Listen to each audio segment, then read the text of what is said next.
had like a great time being a child actor. I had a great time turning into a pop star, but it is not easy behind the scenes. And there's so much that goes on in ways that you feel out of control. This time around, I get to pick how much crazy I can tolerate. Everybody has their reasons, and relationships are difficult, especially with your family. As painful as it feels to share, when I decided to make this record, I could only talk about the things that I've gone through. Hey everyone, welcome back to On Purpose, the place you come to become happier, healthier, and more healed. Today's guest is someone that we have been excited for such a long time. The energy in the studio has been electric for her arrival, and I'm not being hyperbolic or overhyping it. I really, really mean it. I'm speaking today to the one and only Hilary Duff, actress, singer, author, and entrepreneur whose career has grown up alongside an entire generation that I seem to have in my office. First known to many as Lizzie McGuire, she's continued to evolve as an artist and storyteller, balancing creativity, family, and reinvention. Hilary is now entering a new chapter with her 6th studio album, Luck or Something, her first full-length release in over a decade, out February 20th, 2026. And you can see her on her Lucky Me Tour World Tour, kicking off this June. Do not miss out. We'll put the link to the tickets in the bio. Thank you so much, Hilary Duff. Welcome to On Purpose. I'm so excited to be here. Thank you. We are very excited. I cannot tell you. I want to tell you because it's so important. I woke up this morning and everyone was like, you know, this is our Super Bowl, right? And I was like, what? Like, I was trying to figure out what in the day. And they're like, yeah, Hilary Duff is coming to, like, that was the reaction. Like, people were like, this is our Super Bowl. Forget this weekend. No one cares. That's like, so the sweet. Excitement in the house, and everyone wants pictures. Everyone has asked my permission. I was like, I will ask Hilary. I usually don't allow, you know, it's just, but the energy around the excitement that you bring to people. Yeah. I mean, how does that feel? Because you've done it for so long, but you still bring this, like, really electric energy to everyone who's a fan of yours and has been for so long. I swear to God, I'm not trying to do an album plug right now, but I just feel lucky. I feel like whatever reason my purpose is to be here is like to connect with people. And I've had the joy of being able to do it for 20 plus years. And some of that's felt high and some of that's felt low, but I genuinely feel like people are excited to like meet me and say hi and like have a quick moment. And it just feels like, it feels normal. Like it feels really like genuine always. And I'm always met with that. And it's a really, you know, I'm not saying it's not a big responsibility sometimes, but you know, being met with like excitement and someone being like, you've meant so much to me. It's a lovely feeling. Mm-hmm. Yeah, no, it's definitely there.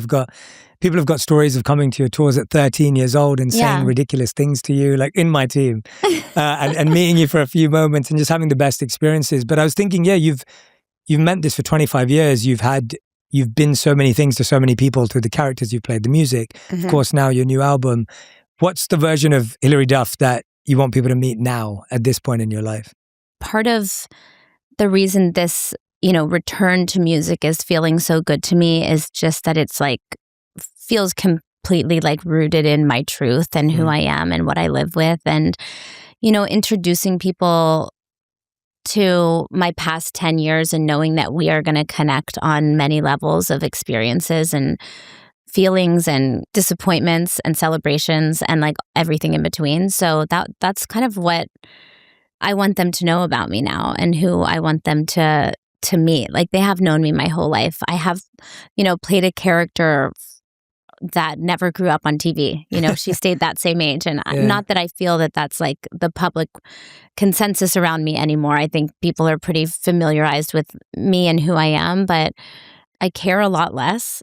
And I feel like truth is more important than like politeness and all of that. So that's what the record feels like to me. And that's kind of just how I feel comfortable moving through the world. You know, I don't know if that's just with age or being a mom of 4 or being in a settled relationship or being in the industry for as long as I have with many ups and downs. Yeah, I feel like people are getting to meet a mature, real version of you and one that is very accepting and embracing of this amazing journey you've had, which is so beautiful. I think as humans, we tend to have this perspective of like, well, now I am who I am, and I've like given up everything. And I feel like you have this beautiful way of being like, no, I love those experiences and they mean so much to me. And now everyone gets to come on the journey with me. Yeah. At least what I'm hearing. I think that's true. I think that's absolutely true. And I get to like keep the pieces that still work for me and, you know, obviously continue to grow, but I like move with like a confidence and like a knowing that just occurred, you know, also compiled with like a messy insecurity and all of those things are just like what makes up the feeling accepting of all the things that come our way and that like we discovered on our path, you know? I'm always fascinated by, especially for people who've been in the public eye for so long, like the experiences that they had that we were less aware of. And I wanted to ask you, what's a childhood experience you have that you feel defines who you are today? This is so random, but like just like a huge standout memory for me in my childhood is like catching tadpoles in Tic Tac boxes in New Braunfels in Texas. And it was something that we did after school like almost every day. It's a huge part of me feeling like I have my feet on the ground constantly, even in this, you know, kind of out of body experience of a career that I've had and like navigated through. I think like being from Texas and being so normal and kind of grubby and dirty, like is a part of my personality that has helped me just be that and not be kind of what can happen, you know, with 25 years in the industry. Yeah. That's almost what's helped you stay grounded. I think some of those like early childhood memories of having like a lot of like freedom, and I really never thought that I'd raise my kids in LA and we're having a great time. But, you know, I grew up very different than this and I'm happy to have those roots. Yeah, that's amazing. I'm going to come to you for all the tips. I have some of my... I'm still figuring it out, but I do know a lot. Yeah, I will say that I have some of my favorite people who grew up here. Like I have a couple of people on my team who, obviously I'm born and raised in London and I only moved to LA 8 years ago. But I have a couple of members of my team that were like born and raised in LA and like went to all the school, and they're just like phenomenal human beings. People, and, yeah. Yeah, just like the sweetest, salt of the earth humans. And it's such a wonderful thing to kind of redefine what it means to be like an LA person. Yeah, or like like you said, of someone who's been in the industry for 25 years. And right. Did you ever think about that along the way, like on the journey of like, what am I holding on to and what am I losing or what am I keeping? Did you have to think about those things? You lose anonymity. You know, like I've completely lost that. I've lived, you know, pretty much in the public eye since I was 10, and probably around 15 was when I feel like the world started getting very like interested in what I was wearing, who I was dating, what I was eating, where I was. Like that was an interesting kind of thing to navigate, where I feel like I lost some serious innocence, you know, where you're just like, oh my God. And then you get a lot of people constantly talking about your life and seeing it on the cover of magazines and all of that stuff. Like that was a really strange period to also be like forming as a person privately. And some of those like lines get blurred where you're like, I am this, but I am this. And you know, I think I've lost a lot and I think I've gained a lot. Like I wouldn't change it, but I've become very tough. Like it's not an easy industry. And I think it's not very easy for other people to deal with you in this industry. What do you mean by that part? I think it looks very like shiny, and for other people to cope with how it looks is a tricky thing to navigate. Yeah. Was there a time when everything felt like it was a dream from the outside, like you're saying, shiny, but for you were having to really grapple with some stuff behind the scenes? Through all of it, you know? Yeah. Navigating people is like tricky, and that's not, it wasn't like all negative. I think I had like a great time being a child actor. I had a great time like turning into a pop star, like, but it is not easy behind the scenes. And there's so much that goes on and ways that you feel out of control. And now, you know, I have my own life and my family that I've created. And it's really nice to have that pillar. Yeah. Because all the other stuff now, this is like fun. No, it is hard work. And to be honest, one of my my friends is Megan Trainor, and she texted me the other day, and she's like, I just want you to know you have made this look seamless, and I'm so impressed, but I know that it's hard as hell. I honestly was like, thank you so much for saying that. I've had the stomach flu. I like flew all my kids out because I missed my family so much, but like they all have like coughs and stuffy noses, and I have to like sing on stage at night, and we got trapped because of weather, and then all my gear and my crew and my like it's just all so crazy. But I think that this time around I get to pick how much crazy I can tolerate. It's probably more comforting to hear that someone sees the hardship than you make it look easy. Yeah. It's almost like hearing make it look easy. You're like, oh, but on the inside, it's never that. And it's almost like the easier it looks, the harder it must be. You were reminding me of, I listened to this TED Talk years ago, and it was this model, I forget her last name, but her name's Cameron something. And the TED Talk is called Looks Aren't Everything, Trust Me, I'm a Model. And it's this really... wow, what a great title. Yeah, it's fascinating. And she's a brilliant speaker, and she talks about kind of what you were just saying. Like, so she shows images of what modeling she was doing, and then she tells us what age she was and shows us a real picture of that time. And obviously models are different because like with you, people are seeing all of your life. In one sense with a model, you're only seeing the picture of them on a campaign.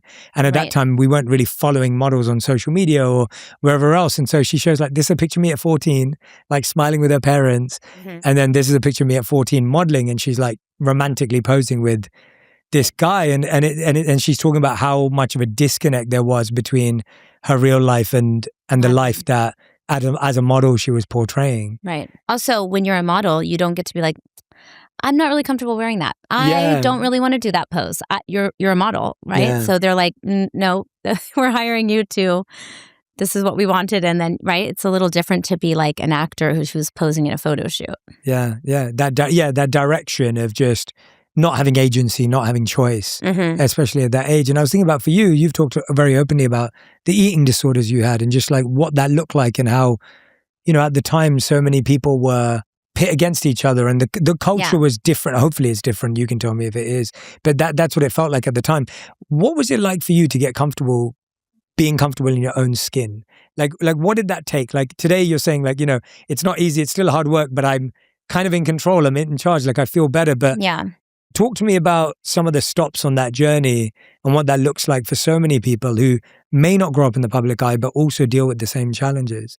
I feel like I've actually always had quite a bit of like self-confidence and a good, this is such a lame term, but like a good head on my shoulders. Yeah. But I have, in my friend groups when I was a teenager, I was like pretty confident, but like also mixed with the insecurities of like your teenhood and your 20s or your early 20s. Like, of course, those normal things came up. And then on top of it, I was dealing with like, people commenting on my body at a young age and starting to get photographed and people like asking you how many times you weigh yourself or comparing you to people that were thinner than you or other girls, in your like line of work. And I definitely struggled for a little while there, just trying to fit a certain mold and have control over something in my life. Thankfully, that was like pretty short-lived, but definitely toyed with it during a time of like, I'm on tour, I'm filming a movie, I'm like a lot of moving parts to my life and just trying to also like form as a person. Honestly, I think it took just time. And bigger things happening in my life that, like having children, that took the spot of the other things that didn't mean as much to worry about. And luckily, those things felt easy to me to replace. I think having success at such a young age makes making like work choices a little harder because there's like a pressure of a level of success. And I think once I did have kids and, my phone wasn't ringing as much and I wasn't able to show up to work as much and say yes as often, I ended up just saying no a whole bunch and not being worried about like sitting still.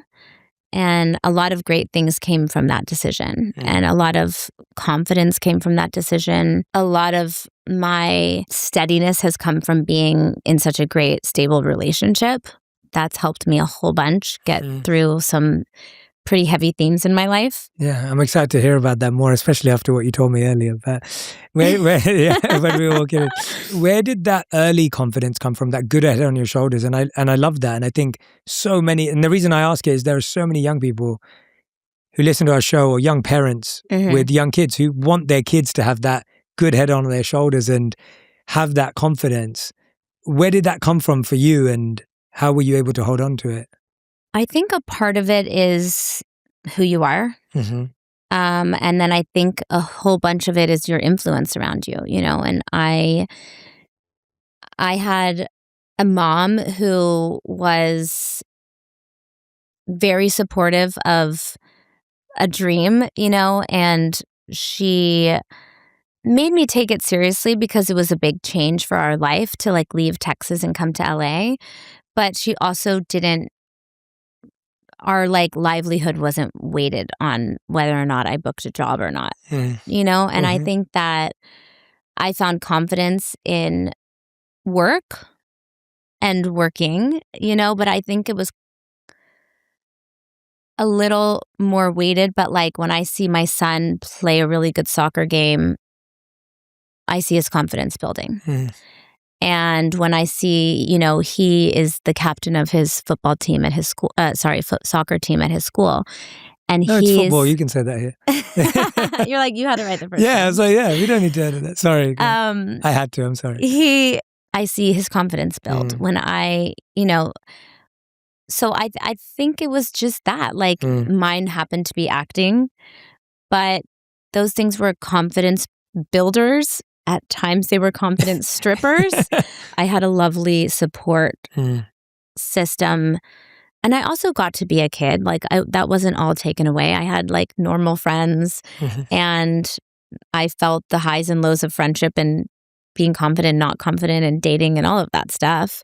I don't know. I think some of it you're born with, and some of it is like what you're surrounded by and what's modeled for you. Yeah. We were talking about this a bit earlier off camera, but I was saying that like I feel like a lot of confidence I get when I was a kid came from the fact that I always knew my mum would catch me if I was to fall.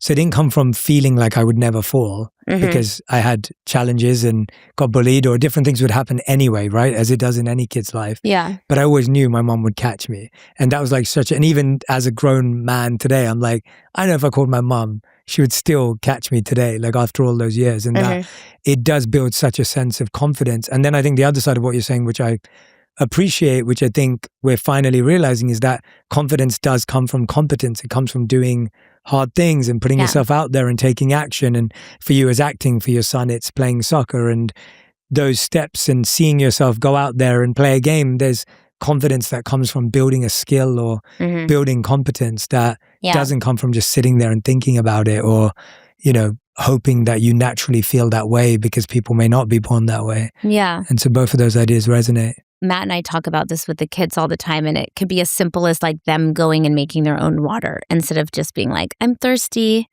And we're like, oh, let me do it for you. Like sometimes we do, of course, we like our kids we like to take care of our kids. But, we have the conversation a lot that's like the more they do, the more they can do. And the more you can do, the better you feel about yourself, just trying to hold them accountable to be competent for their level is something that I feel like helps form your confidence. Yes. And like will make us feel okay about sending them off into the world at some point. I remember, I'm not recommending this and I'm not condoning this at all. I just remember I had friends who were parents and they had this particular methodology that they were training their kids with, but we were sitting on one side of a table and hanging out, and their child was like playing with a candle on the other side. And my natural instinct, I don't have kids, my natural instinct was to go take the kid away from the candle because obviously there's fire and the natural instinct. And they were like, no, just leave it. Like they're just playing and figuring it out. And I was like, wow, like that's really bold. You're like, hope she's wearing a ponytail. Yeah, exactly. I was like, wow, like, and her hair was very short then. She hadn't grown her hair out, but she was like 2 years old or something. Yeah. Or maybe 3. And I was just like, yeah, it's not recommending, not condoning, not saying that's a good thing. I'm just saying that there is something to be said for being competent at your age and your level of experience and providing that to your children. It feels like you're what you've been saying about your relationship right now, you've said it a few times, like it's built such a foundation for you to go through so much. What is it that creates a foundation of strength and peace in a relationship for you from your experience? Could talk about this for hours. That's a good thing, right? I think it is time and just getting to the place where you can be in the trenches with someone and they can know everything and accept everything and help you move through things in the best way. I mean, for me, I think Matt and I always loved hanging out with him. He's made me laugh like crazy. Like he was he just kept showing up for me over and over again. And I think coming out of, being divorced and being a young mom and having a lot of stuff happen in my family life, I think I was just like not ready for super health yet. And someone who was like totally nice to me and wanted to like have like a healthy relationship and just like keep showing up, I guess. And so it took me a little while to just like, I think, accept something good. And it wasn't until we had Banks, which is our 7-year-old, that I feel like I really like could settle in to the relationship when I realized like the kind of parents we were and how we were doing as parents together. I really remember like just feeling like my shoulders could be like, and it was really a nice weight off. And then like our relationship from there continued to just be like emotional shelter, instead of dramatic, like craving those younger dramatic highs and lows and just feeling better in the like steady, which also comes with challenges. And I talk about those challenges a lot on Luck or Something. It's nice to be where we are right now and know that some of those highs and lows feel like a snapshot of a time frame instead of a continual struggle. On eBay, every find has a story. Like if you're looking for a vintage band tee, not just a tee, the band tee from the last show your favorite band ever played. You wore it everywhere, then your best friend started wearing it, which was cute until they unfriended you and took it with them, which was not so cool. Anyway, now you're on eBay and there it is. Same tee from the same tour, still living in your memory, rent-free forever. See, the things you love have a way of finding their way back to you. But eBay isn't just for getting whatever your ex or ex-best friend stole back. It's also for that rare championship foul ball you caught, then heroically gave to the kid next to you. And where else are you going to find your first car? The one you wish you never sold, but now finally get the chance to take back home. For good this time. Shop eBay for millions of finds, each with a story. eBay. Things people love. Momentum isn't created by doing more. It's created by doing the right things consistently. March is when clarity and commitment begin to compound. The habits you've formed start to feel natural. Your idea starts to feel real. Shopify supports your business goals as your momentum builds. Whether you're refining your offering, sharing your story, or serving your first customers, it's built for people ready to invest in themselves, from a simple idea to a growing brand. I speak from experience when I say Shopify gives you the tools to turn intention into action at your own pace. It doesn't matter if you're selling a few products or a full catalog. Shopify handles it all. With thousands of customizable templates, your site can reflect your vision, personal, intentional, and aligned without starting from scratch. If you're just starting, you're not behind. Shopify removes the complexity of payments, operations, inventory, reporting, so you can focus on learning, building, and showing up consistently. Shopify Sidekick, their AI tool, acts like a co-founder, helping you with campaigns, content forecasting, and more. As your customers evolve, Shopify helps them discover you, whether it's on social platforms or now even directly in ChatGPT. When we started Junie, Shopify was there every step of the way. They grow with you, so your business momentum feels sustainable, not exhausting. Build steady momentum with tools that support your purpose. Visit shopify.com/J.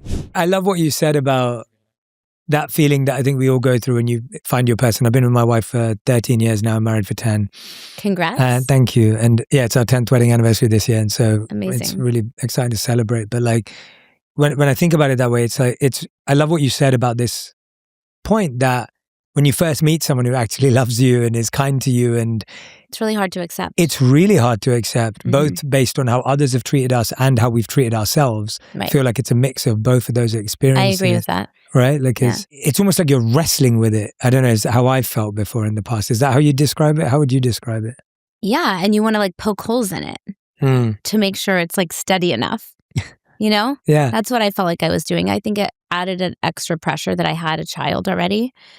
And like, I didn't want to expose him to something that wasn't like for sure going to stick and work out for me. Yeah. I mean, I'm just feel so settled in a good way. Like so happy that I'm like, God, your intuition works and it's good. Because it is to commit your life to someone is a very big choice. Yeah, it's only after you do it and you spend a few years together, you realize how big it is. Right. Like I was like, when I made that commitment, I actually don't think I had a clue what that commitment meant. Right. And then years later, you're like, oh, okay, now I'm actually living that commitment. Yes. When I made it that day on my wedding day, it was kind of just like, it felt natural, it felt real, but I almost hadn't really experienced what it meant to say that, if that makes any sense. How old were you when you got married? I was 28 and my wife was 25. And so pretty young. Yeah. Pretty old. I wonder if it's like that by design. Yeah. Like, what do you mean? Like, because marriage is like so hard and it's such a big choice that I wonder if you do it like at a slightly younger stage of your life, or else you wouldn't do it because it's such like a crazy. That's a good point. It's such a crazy thing to commit. It is. Yeah. Me and my wife have talked about that before. I feel like it was older compared to people we knew back in London. Yeah. So we got married late. Oh, you did? Compared to a lot of our friends who got married very early. And then you guys moved to LA and you're like, oh, no one's married exactly. here? Then we moved in. We're like, oh, wait, there's no rules. This is great. Like, we got friends like marrying at 40, having kids at 40. Like, no one cares. And it was nice. It was refreshing, actually, from coming from a culture where people were getting married at 22, 23, 24, 25 and being able to have that space. And but we've talked about that many times where we're like, oh my gosh, we've grown so much. And my wife especially, she feels like she's been so many different versions of herself in the last 13 years that... It's amazing and speaks volumes of your relationship that she could be so many versions of herself in a marriage. Do you know what I mean? Like take on, you said lots of different versions of herself. It's very hard to like grow, I think. Yeah. A lot of the growth that I did outside of motherhood happened before I was in a relationship. Or in between being in a relationship, which is like kind of just being alone with yourself. Yeah, right. So basically you're saying that I must be amazing because I'm so patient. That's and correct. I'm just so flexible and like... I didn't want to like pump the ego I know, too much. I'm just like, thank you. But that was what I was getting at. Yeah, my wife's just so lucky that I've been like so patient. It's been the other way around on many, many occasions. But marriage is so hard. It is so hard to grow with someone. It is so hard to continue to grow. It's so hard to grow at a different pace. It's so hard to grow at opposite paces. Sometimes it feels like. And what would you say the biggest lessons you took away from your first marriage that really have helped you in that healing transition? I don't love to talk about this too much because, I felt like in that time of my life, I was so ready to get married. I was in something that I really adored.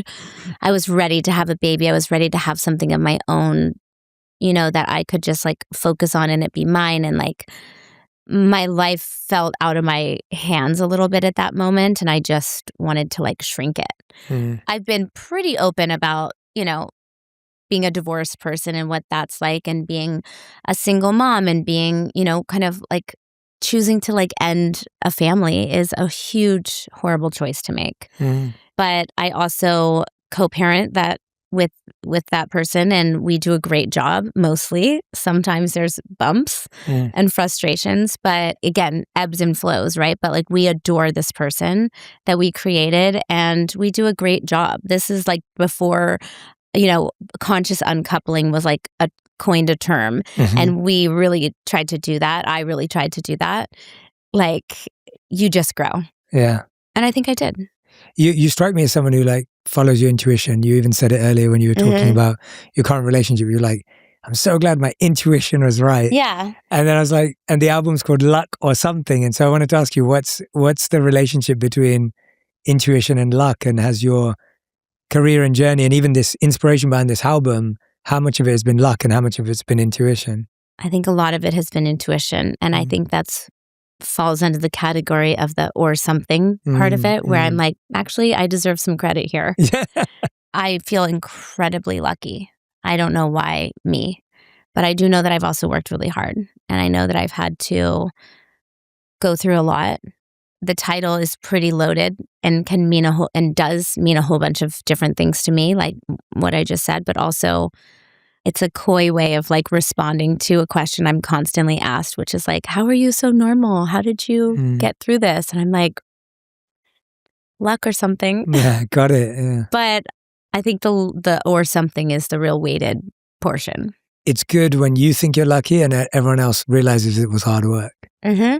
It's kind of what I think is like the accurate assessment. Anyone that I know that I believe has achieved something amazing. And when I say achieve something amazing, I think it could be being grounded in a difficult industry. It could be something athletically successful, like whatever you define as greatness or success or winning.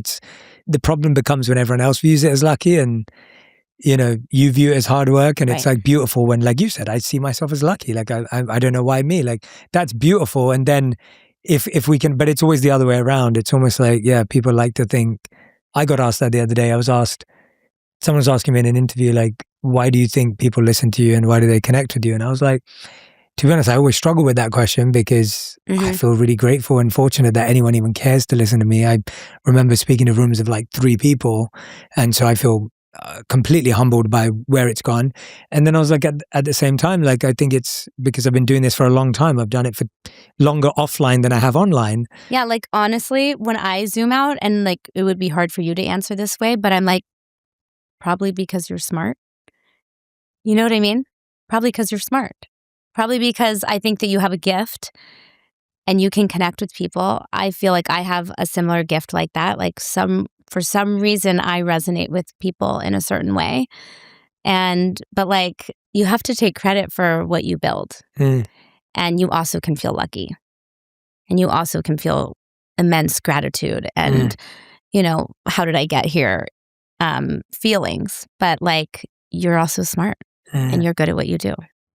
That's very sweet. I appreciate that. I appreciate it coming from you, but I like what you're saying about the idea of all these things can coexist. Yeah. And that's why I like the luck or something. I think you're so right. Like we're allowed to feel all of these emotions. Like there's pride, there's gratitude, there's luck, there's intuition, there's and confusion even still, and insecurities, and everything. And it's almost like when we're forced to be like, well, tell me the one thing that changed your life, and you're like, oh, luck or something. It's like luck or something is the new answer now. Like, that's what I'm going to use every time I'm asked. You can have it. I'm going to I'm going to use it now. I'm going to encourage lots of people to use it because. Yeah, and I honestly, we've only met briefly, but like the impact you've had on people proves that there's so much hard work, so much talent, such a gift, like so much, you know, because you can't have that. People grow up watching a lot of people. It doesn't mean that you carry that same impact. So same back at you, and it's it's something that's very visceral in anyone that's followed you for a long time. I wanted to jump into your album because I've been getting to listen to it, which I've really enjoyed, which has been so wonderful for me. And I'm very deep into, because I love words and I love spoken word, I love poetry, I took out some lyrics that really I felt were beautiful and powerful. So I may read your own lyrics back to you. Sure. I can't sing them back to you because I can't sing to save my life, but I may read them back to you. But I wanted to ask you about this one. So you say in your song, Weather for Tennis, you write, or you sing, I'm a seasoned apologist for the people who I love. I'm an amateur psychologist. The key to everyone's handcuffs. Keep the peace, because I'm a kid of divorce, and you're the starter of wars, and there's no winning in yours. Yeah. Where does that show up in your life today? Like, where did that come from, and where does it show up? I think it's talking about being the person who smooths over and makes everything right and extends themselves and continues to show up and try to make things easy for everyone. And you're talking about being in a relationship that is going to keep playing a game.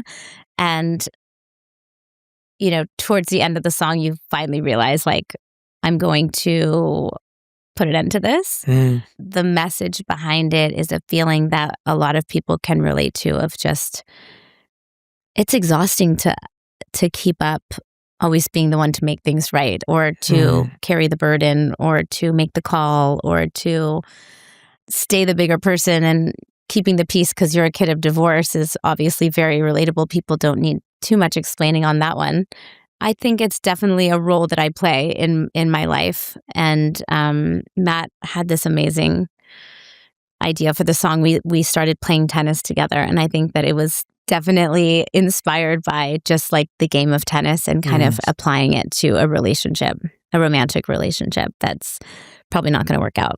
Expand on that further with a tennis analogy for me. The chorus is, if it ain't the weather for tennis, then I guess we can argue until dinner time. So it's just kind of about a game being played and a cycle that is constantly like repeating. Yeah. Right before we started writing the record together, maybe a year before, I was like, if we're going to last the long haul, we need sport. We need to like learn how to play a sport together. And so we picked up tennis, and I also forced him to learn how to ski, which is like one of his favorite things to do now. And we love to ski. But I think the chorus was inspired for him because we had started playing the game of tennis. I think you're spot on. I think so many kids can feel like they were the peacemaker in their family. I know plenty of people who've gone to therapy or talked about that with me, and this idea of just they were the one trying to like calm everyone down. And people have different versions of this, right? Like you meet comedians who did it through making everyone laugh, and then that becomes their journey, and that's a very on-the-nose example. But all of us have played some sort of role of being mediators. I often feel is that I do what I do today because I mediated my parents' marriage growing up. And so I was the kid who was like, at 10 years old, like listening to both sides and helping them connect and trying to find the points at which they could relate to each other. And I don't regret doing that. I'm actually very happy I did that. It gave me great skills for life. My parents divorced when I was around 18. Right. And I feel like that was a really hard time. Because I was like kind of an adult. And then you like you're like, did they just stay together to get us to this point? And now you have guilt that they were like unhappy, or just like so many different things. I gave up being the peacemaker of it when I became around 21. So I remember that time vividly in my life where I was What did that feel like? Giving that up, making the choice to be like, I'm not doing that anymore. Oh, it was tough because there were certain members of my family that felt that I was giving up my responsibility. And you're like, this actually wasn't my job in the first place. Correct. And so that was I remember that being the tension where I was like, I love my parents. I'm grateful for everything they've given me. I'm really valuable. And I wouldn't be who I am today if I didn't have this situation that I grew up in. But I think now's the time that I've spent however many, obviously I didn't start mediating when I was 4 years old, but I've spent 10 years of my life trying to figure this out, and I'm not capable. So there's a part of me that felt like a failure. There's part of me that felt like like that I was right and I was free to give up the peace part that you're talking about. But I think that's what's so interesting is that I gave up that responsibility at 21, even though I saw the decision at 10. But did you ever get answers to your whys and your questions, or was that something that you kind of found on your own?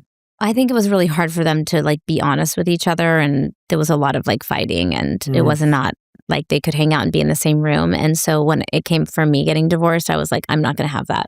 Yeah. We're going to be like do holidays together as much as we can. And not that it was always easy, but it felt way easier than the alternative. Yeah. You know? Yeah, for sure. So yeah, my dad and I don't really have much of a relationship, and we don't speak very often. It's hard because I think there's not a whole bunch of answers, and you kind of hear one side and then try to take from it what you believe, and then, the same on the other. And it's really hard. I think if a family breaks apart very dramatically, it's hard to find your way back sometimes. And some people want to and some people don't. Yeah, I feel like as the older you get, you realize you've got to answer the questions yourself and you've got to kind of find the full stop by yourself. Kind of like the point that you're making in this lyric of just, I've decided I'm not taking on this responsibility in whatever way you played it. Mm-hmm. Do you feel free of it, or is it always like something that no, once you played that role, you're always kind of conditioned to play that role? I do. I think it's a little bit like muscle memory where you lean on it and then you have to remember some of through therapy or wherever you find your solace, like you have to keep pushing those good habits or good things to say to yourself to cope and make different choices. It's almost like that conditioning pulls you back Mm-hmm. and then you've got to find this new thought process, almost like learning new lines as an actor and going, well, Yeah. this is the new life that I want to build. And even what you just said about how you knew that when you went through it, you didn't want to mirror some of those behaviors. And you're like, no, we're going to do holidays together and we're going to change things because that is tearing away that muscle memory and going, I'm going to change it. Yeah. Yeah. There's another amazing lyric that I love that I took apart here. So this one. Okay. Don't tell me what song it's from. Okay. I like to play a game. Oh, okay. Oh, I didn't know okay, fine. All right. If you want to play a game, we're going to play some games later. Okay. So okay, but I won't tell you what song it's from. Okay. So the first question will be, what song is it from after I read it? Okay. Okay, I like this. This is good. I should have done it like that. We come from the same home, the same blood, a different explanation of the same thought. People ask if I've seen you, and honestly, I hate it. Because the truth is that I need to, but there's no way to relay it. Not if we don't talk. Yeah. So that's from We Don't Talk. And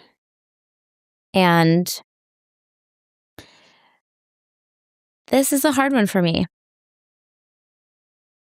This is a really tough one. My sister and I don't speak. And I think in my adulthood, I've come across more and more people that are having this experience.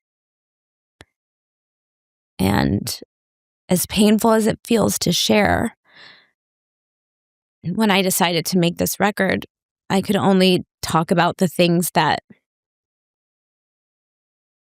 I've gone through. Like there would be no purpose to make a record after 10 years than to face, what it's been like. So that's my truth. And I really worked hard to lyrically make sure that I'm just speaking about my experience, It's very hard to be, a person who's like had their life exposed in the industry for 25 years. And we were talking about, that earlier, tiptoeing around kind of what the outcome has been for some of it. But yeah, it's a very vulnerable song and it's a very raw part of my existence. And I hope it's not forever, but it's for right now. Sorry. Don't be sorry. There's a tissue there as well. Thank if you. You. Need it. Yeah, you guys come locked and loaded because this happens. Thank you for being so vulnerable and open with me because can't imagine how hard it is. Yeah. And so sorry that you and her are going through that. I'm sure it's hard on you both in different ways. Totally. I agree with that. Yeah. It's definitely a raw nerve. Everybody has their reasons and there's relationships are difficult even with your family, especially with your family. Especially, yeah. I think it's easier when you aren't connected that way. Yeah, and it seems like you yearn for that relationship back because you say I need to. Like it's not something that you're kind of throwing away or giving up. As you said, there's a part of you that seems hope it changes. That's the person I grew up with, the only one. I really hope she hears the song. And you do? Yeah, I hope she hears it, and I hope it's at least the beginning of some way back to whatever it is that's good for both of you and that you both desire, because whatever that looks like. I think that's what's hard with family is that we assume that good looks like everything's close and everything's perfect, and that's what we think when we're growing up. Then we get older and we go, oh wait, it doesn't always look like that. You desire, like in family, like this picture, and that's not reality a lot of the times for people. Yeah. And so you're like, you get to a certain age. I mean, I have my own family who is put first no matter what. And I've gotten to make different rules for my family But yeah, you get to a certain age where you're like, oh, that doesn't feel good, or that's not right, or that's, Yeah. and it's very hard to think of family in the way that you grow up thinking of family when Yes. so much shifts and changes. And I love my family in certain ways and certain memories, and also like huge struggles have, occurred. Mm. And not like putting that one responsibility on anybody involved, assuming some myself. So, it's very complicated. Yeah, I think family is complicated. You're absolutely right. Thank you for being so open and honest to the point that we can tell just how hard this is for you and how heavy it all is. And I'm sure everyone who's listening right now is thinking that, God, I know exactly what relationship in my life makes me feel that way, whether it's with a sibling, a father, a parent, or family member. And so, yeah, thank you for going there. Going to do one more. You can guess the song. Do one more lyric. Love it. Yeah, one more lyric. Please don't make me cry. I will try. I hope I'm not making you cry. I would hate to be the one making you cry. That is not my intention whatsoever. And I respect you too much to you tell me how you feel about stuff. Like, okay. This is the last lyric we're doing, so we won't. I promise. Okay. What I find fascinating about you is your lyrics are so real and raw and clear, and they are so resonant with anyone and everyone who's going through similar things through you are, which I think many people are. And so often when I read lyrics, they're so metaphorical, but yours are like poetic but real. And so this one, you can guess the song. So the lyric goes, I wish I could sleep on planes and that my father would really love me. He'd show up on my wedding day and tell my family they're all so lucky. He'd tell me how he wished he stayed and that he never meant to disappoint me. But till then, I'll exist as the optimist. I think more just being very vulnerable and open about what it's like to be in a family that, your parents aren't together and you don't have, relationships with both of your parents. It's devastating. And it feels, I think it doesn't matter what age you are, you want your parents to feel like they care about you. And big portion of my existence hasn't felt like that. I don't know if that's the truth, but that's how it feels. And so that's just what I'm sharing in that song, The Optimist. I love that song so much. I think I live in this world that like, I'm really happy. I'm really like goofy. I'm really silly. A lot of hard things have happened to me. And I think that with the album, I wanted to share that emotional depth and that some of that heaviness, but like disguised with, a very joyful track. And I think that's like very much how I like to exist in the world. Is like this balance of these two things can exist at the same time. And, the record is a pop record. It feels like you want to blast it in your car. At least I do. That's when I knew it was done, But they're like life topics. And life is really challenging, really hard, really tricky to make the right calls and the wrong calls. It's all just a process, and like a very beautiful and messy one. And I feel like the record has just so much of that in it, It's like feels like a capture of 10 years of different things flying at you. I know you have this other song that we all love. I'm not reading out any more lyrics. I know you have this other song that we all love called Mature. I was just thinking as you were saying that there's so much maturity in being able to be like, hey, I'm fun and goofy, and at the same time there's all this stuff going on, and like, and I think that's everyone who's growing up with you and is experiencing all of that too. And I feel like only knowing one side, especially through someone that people have followed and continue to follow for so many years, it's you feel less alone. I feel like people are going to feel less alone when they listen to this album, but in a good way, not just like in their feels, but like you said, blasting it out. It's a pop record. Like I love that juxtaposition of making people feel less alone, but also making them have fun. I love that juxtaposition too, and I love that word because playing the few little shows that I played before I go out this summer was such a cool feeling of like the audience one is like my age. So they're all adults now and we've grown up together. And it was like, I'm playing these old songs that feel so good to people and hold such a sweet, like innocent part of their being, you know, some like that meant something to them at a very like pivotal coming of age.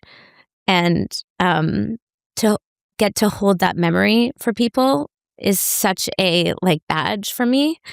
But then also to meet them with like the new songs and kind of experiences that life has provided was a really cool experience to have them sing like these songs that they have from the record, you know, to sing them and us be adults and be connecting on that level is like really, really powerful. So it's like this really cool, floaty feeling of like this thing that feels really good that we get to lean on and like celebrate from our past, but, you know, be like, me too, you know, in the now. Like that says so much about you, because I think that you saying that I want people to have that experience that meant so much to them, even though you have transformed, you have grown, you have changed, you have gone through all of this, that just speaks like volumes of your character, honestly, because it's so easy for people to want to like be like, that was me then, I'm going to leave that behind, this is the new me now. And that's generally what we do as humans. We're like, oh, yeah, that was then and it was cool. And it's like for you to be like, no, I just love doing it because it brings people so much joy and I get to share this part of them. Like that juxtaposition truly is, I just want to thank you for that, because I think it shows just how much you have in your heart of wanting to make people happy and wanting them to have these moments. And I think it, you know, I don't know if it would have been possible for me to do 10 years ago. I don't know why now all of a sudden, I really don't know how to answer like what shifted and what made me find such peace with my past, you know, like, but I'm really proud of it now and I get to go and celebrate it. And it feels like I get to be a part of it with everybody instead of trying to like shy away from it and be like, I'm an adult or I'm changed or I'm different or that's not me anymore. Like that is a part of me and it will always be like a part of me. And it feels really fun to celebrate that with people, that it meant something to. I think you said the word actually, even though you're saying, I don't know what the why is, at least this is my analysis of what you're saying is, it's almost like we all go through pain and then there's transformation. And maybe at 10 years ago, there was some transformation happening in your life, but now you're coming back as a celebration. And a celebration is like how we look back at our whole life. Like I went to 3 70th birthdays last year. And like I looked at life like totally different because I'm 38. And same. Yeah, we're the same age. And I went to these 3 70-year-old birthdays. 2 of them I'm very close with. 1 of them I'm becoming closer with. And they had like their kids, grandkids, they had all their friends that were important at different phases of their life. And everyone gave speeches and like, it was, I'm a sucker for this stuff. Like I absolutely love and friendship and all this stuff. Yeah. And I was like, wow, like when you're 70, like life just looks so different. And it's what you just said. It's like you're at a point where you're celebrating your, you know, not that you're 70 years old and not saying that. Yeah, but no, that spirit but I've of had like, a lot of chapters, you know, that it's really weird. People will be like, oh, what do you remember from this time? I'm like, what do you remember from 25 years ago? Like certain things stand out, but yeah, that's amazing. Definitely when you get to 70, I can imagine if I'm almost at 40 and feeling the thing that everyone told me I was going to feel at 40, imagine what 70 is like to get there and like a life well lived and having people from all your eras show up and, you know, speak for you and have relationships as long as you can have it at 70, you know, it's cool. It's really cool. Has making music and writing been your therapy? Has that been your outlet? How would you describe making this album? Is it therapy? Is it transformative? Is it celebration? Like what is it for you and what does it give you? I think that what really triggered me wanting to make an album was having my 4th child and being like, I love motherhood. I'm obsessed with my kids. Obviously, I wouldn't have 4 kids if I wasn't like deeply, utterly obsessed with like the way they run through the house, the way they breathe, the way we like just everything about the smallest things to the biggest things, like obsessed with them. But I was like, I can't stay here and just be like in this because I know so much else about myself that has to be like stretched. So I think I got really jealous actually of Matt after I had Towns, and I was like still nursing and, you know, busy with the other kids and like running our household and all of that responsibility, which I actually genuinely love, but that can't be like it for me. So he was like he has an amazing studio. He was like going to the studio every day and just like getting to have alone time and getting to like sit with things that like bump around his head and in his head and like make him tick and like purge, you know, his like creativity and create. And I was just like, I want that too. And he was like, cool. Like, are you serious? Like, it's not like for 10 years I've been writing songs. I've been like deep in motherhood. It's been way easier to like film a TV show, which I also love doing. But like motherhood is a place where you just can completely focus on and throw all of your energy to and then like forget yourself. So being able to know that he has like the front row seat to my whole entire life and then sitting and like figuring out what this is going to sound like and what I'm going to talk about felt so safe and so natural. We have such a busy life. It wasn't like there was just endless sessions where I'm like, we're writing for 8 hours. Like a lot of it was like a text and I'd be like, I'm going to get the kids from school, but what if it's this line? What if this happens instead of that? You know, it's just like quick phone calls and a conversation in the kitchen while making plates for the kids. Like it just happened really naturally and like a way that it would happen like this with like the way that we live together. That sounds crazy, chaotic, and beautiful. As in, it's that's what a way to make an album together, and what a way to, you know, have the experience that you're having, and then going off and creating. When you speak of motherhood, it's so real, and at the same time, it's just like so wonderful to hear about it from you. Like and I know we were speaking about it a bit earlier when you walked in, and just how like you're like dropping the kids off at sports and like picking them up, and even today, I think when you arrived, you were like, "Yeah, I'm gonna get to pick up the kids after this or whatever," you know. And I'm like, it's so wonderful. And obviously, you just said like you wouldn't have 4 kids if you didn't. What would you say is your favorite way of showing love to the kids? One thing that my mom was with me and my dad as a young child, really playful, extremely silly and playful.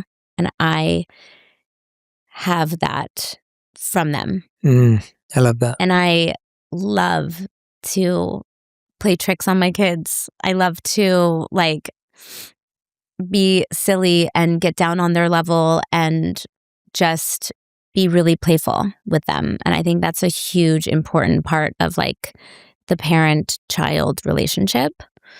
And then time spent, talks, deciding to make an album and go on tour. I'm going to miss so much that I've really tried to be there for. And it could make me cry again thinking about, you know, May, my 4-year-old has her school tea party this Friday, and I'm not going to be there. And like for Banks, I threw the tea party with like 3 other moms and was there. Like, and so you're like, this feels off balance. This isn't fair. But I will make it fair. I'll find a way to make it fair. And so I think just showing up for your kids and giving them the time, even if it's yesterday, I had a really busy day and I flew up the canyon for like 40 minutes with with Towns, my youngest. And I drove to Luca's soccer practice to go do an hour-long interview and then take him to his next soccer practice. And by the time I got home, it was like 9 p.m. But Matt and I drove him together because we were both at the studio. And then we like walked the track and watched him play soccer. So like we got our time. Not all the kids got their time, but 2 of them did. And you just try to like find the balance and be like, okay, I'm not choosing Towns this day. I'm choosing May. I'm going to go watch her dance, or I'm going to, you know, you just find a way to make it work and try to be in tune with what your kids need and keep conversations open. And that's that. Do you think about sometimes like when they get older, I'm going to talk to them about how like I wasn't at this party where we did this thing, or do you think about it that way, or not really? Am I completely missing the point? The things that kids stick with them is so devastating. My son, that's so painful. It's so painful. Like my son, Please, I need to know now. Okay, we were at Disneyland. He's 13 now, so he must have been like 8 or 9. And Disneyland's a big deal. We happen to go like every year, but it's a big deal. And he would not get on this roller coaster. And I was like, everyone's going on it. Like, you can't know until you try. Like, I ended up pushing it too far, making him cry. And he wrote like a thing about it at school. No. And I was like, what about all the times that I'm amazing? Oh, no. And all the time now we can joke, and he loves to ride roller coasters. And I'm like, I told you, you had to just listen to me, that you would know. And we could have been having more fun since this age instead of this age, and blah, blah. Like, we obviously like razz each other a ton, but he's always like, remember that time you made me cry because I wouldn't get on the roller coaster? And I'm like, now he needs to write a new thing in school now about how he loves roller coasters and how it started from that point. They don't see it like that, but I'm going to tell him you said so. Yeah, that's the only fair. But did he ride the roller coaster the first time after you? No. So it wasn't even that bad then. I think he was like, you tried to put too much pressure on me, blah, blah, blah. Now, like, we just went to Disney World for Christmas with the kids for 3 days. It was so insane. 4 kids, Disney World, 3 days. How are you doing that? On Christmas Day, we flew. It was crazy. That's the best Christmas But day. now I'm like, you ride it when you're ready. I am not going to be like nabbed as that. Not by that teacher. You're reminding me that my niece and nephew, my nephew was like, he's 10 years old now. He was like 2 years old when this happened, barely. Yeah, maybe 2 years old. We were in the pool at Christmas time. We'd taken the family away, and we were in a pool, and he was in one of those donuts. Like and he needed those, and he had his armbands on and everything because obviously he can't swim. Yeah, he can't swim. He's tiny, and so it was me, him, and his dad hanging out in the pool.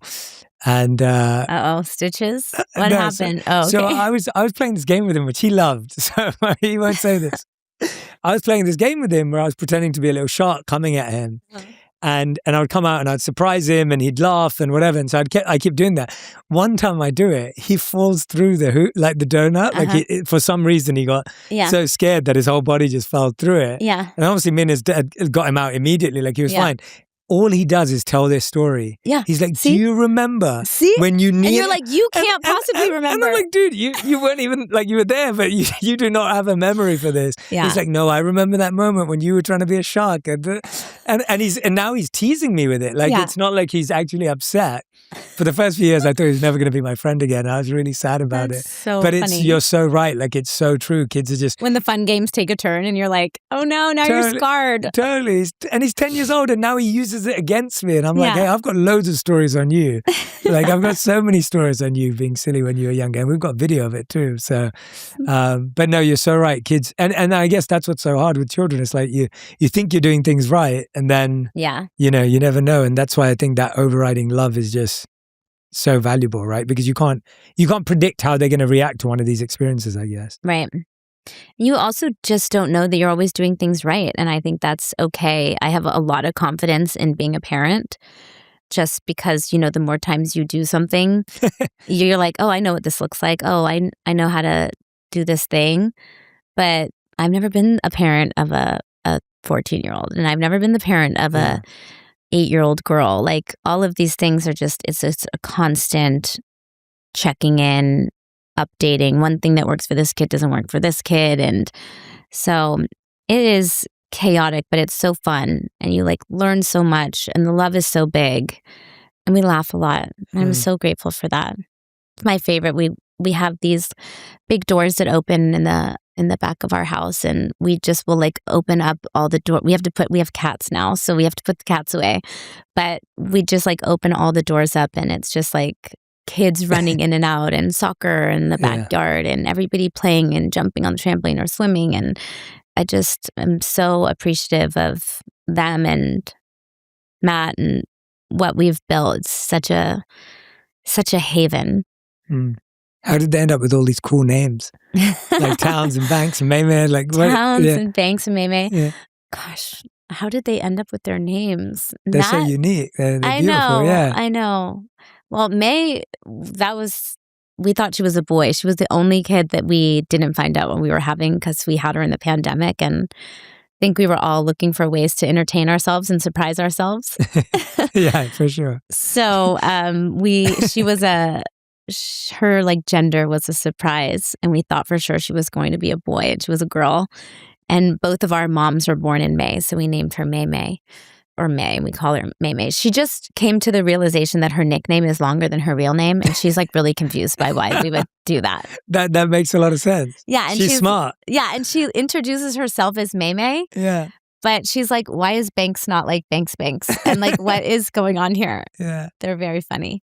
I don't think we wanted like traditional names, but we also didn't want like names that they didn't feel comfortable with as adults. So we hope we nailed it, but they also have more normal middle names. Okay, right. So who knows?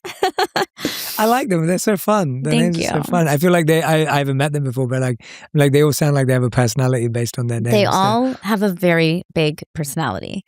I like that the girls' names, the two Banks and towns, they kind of have like last name sounding names, which feels strong for girls. And that was kind of my goal. Nice. I love it.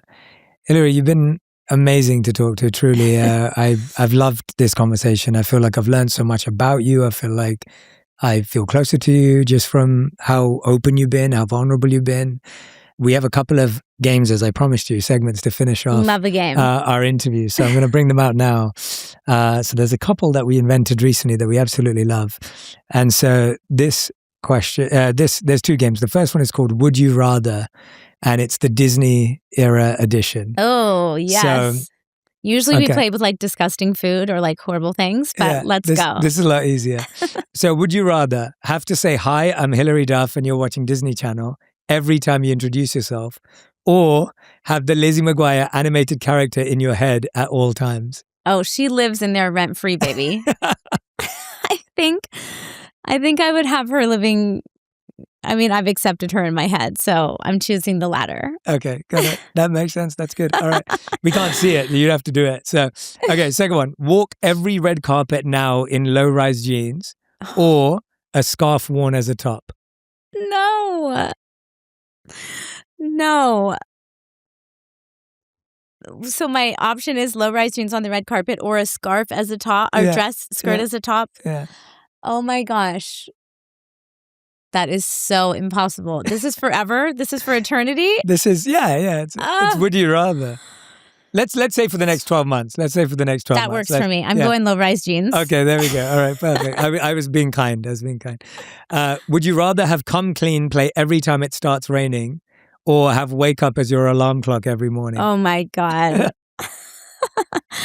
Well, I feel like every time it's raining and I open Instagram, Come Clean is playing. In your head? Yeah, but the way that I'm going to skirt around this is that we live in LA and it doesn't rain very often, so I'm choosing that one. Good answer. These are great responses. I love that. Okay, very good. There's so many more. I'll have to send you some of these because I need to get through some of these questions. But this is the last one of the Would You Rather Disney era edition. Okay. Would you rather bring back ultra-thin eyebrows or foundation over the lips? Oh, you definitely didn't come up with that one. I didn't. Whoa, I think, that's so tough. I think I'm going to go with ultra thin eyebrows. Might be a vibe. I think so. I hope like the 12-month rule can be applied to this answer as well. Yes, the 12-month rule applies to I'm going to go thin eyebrow. I never want foundation on my lips again. That was like a must before I went out. I would just like blot out my lips. Now we're like all crayoning to make our lips bigger. That's fascinating, isn't it? Hence 12 months makes sense because you never know what could come back. That's true. Okay, this game's called Gut Reaction. So you have to just finish the sentence. Okay. One thing my kids make fun of me for is... getting gotten by AI. What do you mean? Oh, you'll literally be like, this is real. Oh, yeah. I'm like, look at this. My son's like, cats don't jump on trampolines. So that's, you're insane. I'm like, right. Got it. It is getting scary. I know. It is getting scary. I know it's easy to like giggle about it right now and some of the things that we see are like funny, but no, I don't like it at all. Yeah, it's scary. All right. The most cringe moment of me on the internet I wish could be erased is? Oh, gosh. The most cringe moment of me on the internet. Honestly, I probably felt like it was the With Love dance for a long time, but now... You've owned it. We're back, baby. We're back. I love that. It's been all over my TikTok feed. Like I've not seen anything else. I've been showing it to everyone. I'm like, yeah, it's all I've been seeing and sharing. The first I'm not joking. First artist you'd want next to you on a long tour bus ride? Probably Taylor Swift, because I bet those buses are nice. Oh, you want to go on her bus? Yeah, this was on your tour bus ride. Oh, okay. Yeah. Well, she would probably give me all the tips for tour because she hasn't stopped. Absolutely, yeah. Those. I mean, tours are hard work. I've never done anything nearly as long as any musician on the planet. I did like 40 shows 2 years ago, and I was like, "This is insane." I know. I can't believe really it. hard. It's unbelievable. I was just gone for 12 days, and I almost like cried when I just like saw my pillows on my bed, and I was like, "Oh, it's gonna be a good night. I get my pillows back." Hilary, we end every episode of On Purpose with a final 5. These questions have to be answered in 1 sentence maximum. Okay. So, Hilary Duff, these are your final 5. The first question is, what is the best advice you've ever heard or received? Do you, because everyone else is taken. Great advice. Second question, what is the worst advice you've ever heard or received? Never grow up. Third question, your favorite thing about Matt that you don't say to him enough? He's really handsome. There you go, Matt. Yeah. You can play this as many times as you want. I know. He's really, I love looking at him. And I think that he's such a funny guy that it's easy to just be like, yeah, he's so funny. He's like the best. It's easy to, he keeps us laughing. Like he's just like really a funny like goof, but he's so handsome. I love it. Fourth question, will we ever get a Lizzie McGuire reboot? I can't answer this in 1 sentence, but I can say that right now it's not in the cards. I have a world tour to go on, and that's going to take me a few years, I think. But when I think about Lizzie, you know, I was really excited thinking about her at 30 and going through 30-year-old things. And now I can't really see her at 40. Maybe I could start to see her around like 55, 60. And I think that's interesting. That is interesting. Yeah. We'd love to see that. I love it. All right. Very, very good answer. Fifth and final question. We ask this to every guest who's ever been on the show. If you could create one law that everyone in the world had to follow, what would it be?